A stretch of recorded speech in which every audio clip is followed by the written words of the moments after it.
And, just for that, I thought, I have to write another book. I have to keep on writing. And so after I wrote Translation Nation, I went back to writing fiction.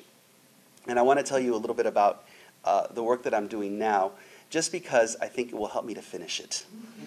Now it's going to be podcasted. It'll be a record of me saying this.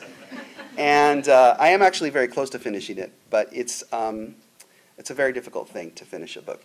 And so this novel is another political novel, and it once again revolves around a frustrated intellectual. In this case, her name is Araceli Noemi Ramirez Hinojosa. And of course, with a name that long and colorful, she has to be a Chilanga, and she is.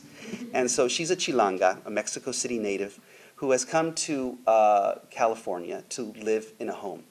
And she is a maid a lot like the maids that, well, like some of the maids that we had, my wife and I had when we lived in Latin America, because I was a foreign correspondent for the LA Times in Mexico and Argentina. Extremely efficient, not the nicest person in the world, And so she sort of subverts many stereotypes. My whole intention at the beginning was to subvert the stereotype of immigrant submissiveness, because those of us who are sons of immigrants know that nothing could be further from the truth to say that immigrant communities are passive or submissive in any way. And so she is someone who has been an artist, and she has come to the United States, but she's also sort of a loner. And so she lives with this family where she is the housekeeper, but suddenly the family comes on hard times, right? Like what we're living on right now, and they have to let the nanny go, because this family is doing so well. They have 2 immigrants working for them, and one of them takes care of the kids, and the other one cooks. That's Araceli.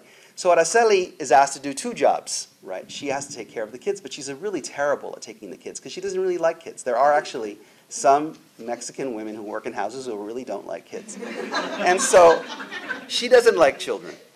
And it's a recipe for disaster, on top of the fact that the parents are distracted by their economic troubles. And so one thing leads to another. There's a series of misunderstandings, and she is left alone for several days with these 2 boys who are 8 and 11. And both parents have sort of gone their separate ways after a terrible fight. And she goes to search for a place to give them shelter, right? She can't take care of these children by herself. There's, very few neighbors. There's no neighbors around that she can talk to. She herself, is indocumentada. And so she ends up seeing that there's a picture of the grandfather who is Mexicano, because the kids are, as I say in the novel, 1/4 Mexican, right? So they have a Mexican grandfather. And she decides to track this person down. And she finds out that he lived at one point in downtown Los Angeles. And in Mexico, people don't really move that much, right? So she thinks that somebody there must know him. So she takes the kids into this journey into central Los Angeles. And one thing leads to another, and eventually she's arrested for kidnapping. And it becomes this big scandalo. Now I get the media involved, and that's something I also know really well. And they all sorts of half-reported truths and everything. And so she's arrested, and they get her into an interrogation room. And I decided to read this, Gloria, because this is actually a detective that I'm writing about. So here's and I try to do something that will subvert the whole sort of detective moment. And this novel, by the way, it's called The Barbarian Nurseries. In a tone of mock friendliness, the middle-aged man in the interrogation room introduced himself as Detective Mike Bruckner, and said the younger man in the suit was Assistant District Attorney Ian Goller. And your name, according to this card we have here, is Araceli N. Ramirez, the police detective said, speaking with a weary congeniality that caught Araceli by surprise. He was a beefy man with a pinkish shoe, and he produced her Mexican election card, her only identification card, and studied it as if he were trying to discern the meaning of the words Instituto Mexicano Electoral, which circled an eagle clutching a serpent. Interesting. I guess you need this to vote in Mexico.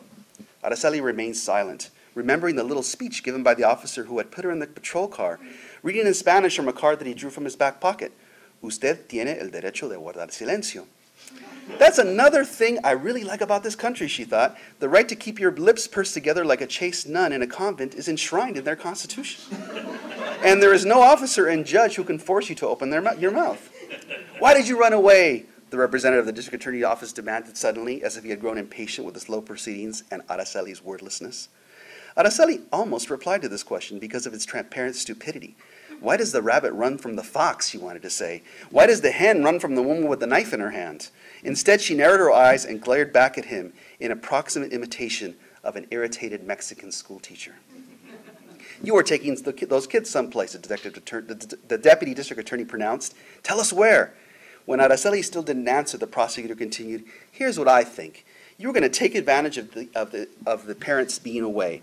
You were meeting someone in Huntington Park to put this plan into action. You didn't think you were being paid enough, so you were going to get some money out of your employers. Araceli took a few seconds to digest the accusation and to study the man making it, and also the reaction of the police detective, who seemed nearly as surprised as she was. She was struck by the district attorney's earnestness, which shone through the air of insistent authority he was trying very hard to project.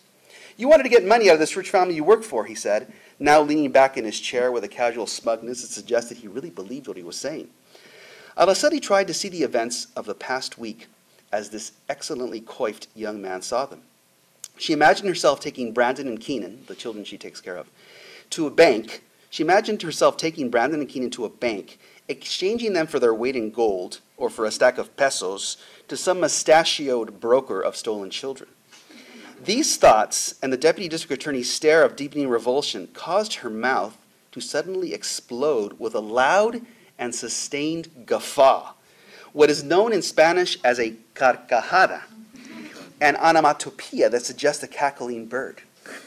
Araceli's laugh, however, was a deeper mammalian sound, born below the esophagus, a sound she associated in her youth with certain mean-spirited street vendors in Nezahualcóyotl and with her own Michoacana grandmother. She laughed and felt the lifting of the day's sum of tension, a release that gave her mirth its own momentum. And she leaned forward in her chair and with a true burst of joyfulness showed the three men in the room the grinning teeth that had seduced Bob the big man of Aikian so long ago. It's a friend of the family. She kept on laughing as her eyes caught those of the detective and the police officer, who were both raising their lips in subtle smiles that suggested they got the joke too. Her laughter pinged off the steel table and the glass of the two-way mirror that dominated one of the rooms for 30 seconds in all, until Araceli finally stopped and let out a kind of satisfied sigh. The detective thought, that's definitely not a perp laugh. The police officer lifted the Kevlar shell under his uniform and concluded, nah, this lady ain't a kidnapper. Too bad we got to hand her over to the immigration people. The deputy district attorney had precisely the opposite reaction, all but an admission of guilt. With her aggressive laughter, she mocks us and challenges us. So that's my novel, The Barbarian Nursery.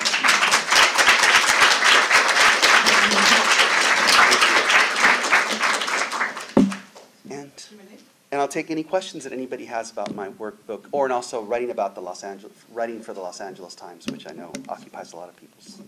Yes. By the way, it's a pleasure to meet you. Muchas gracias. So ever since I read that tutorial, I never go on the freeways when I'm driving in freeway traffic without thinking of Antonio. I really do. That is part of the novel where you sleep under the freeway. So my question goes, after the peace accords in 1996 in Guatemala, there has been this dialogue of reconciliation, national reconciliation, emphasizing both sides of the war. And how do you see your novel, The Two Soldier, as entering or not entering that dialogue of reconciliation? Well, I think that my novel is a lot like the movie El Norte. Have you seen El Norte by Gregory Nava? Because if you go back and see El Norte, and I was recently asked to write, I wrote an essay for the DVD, that a new DVD has come out, the Criterion Collection. And I got to look at El Norte again. And when you look at El Norte, there's a beginning is a story of Guatemala, and there's a murder, and there's the political violence in Guatemala. But the whole second half of the movie, in fact, the second 2/3 are about the journey to the United States and the suffering that the two characters undergo in Los Angeles, especially. And to me, that is what makes that movie live on, and what makes it relevant today, is that it's really a wonderful cinematic portrayal of the immigrant experience, which really hasn't changed. Since then, and I wrote about this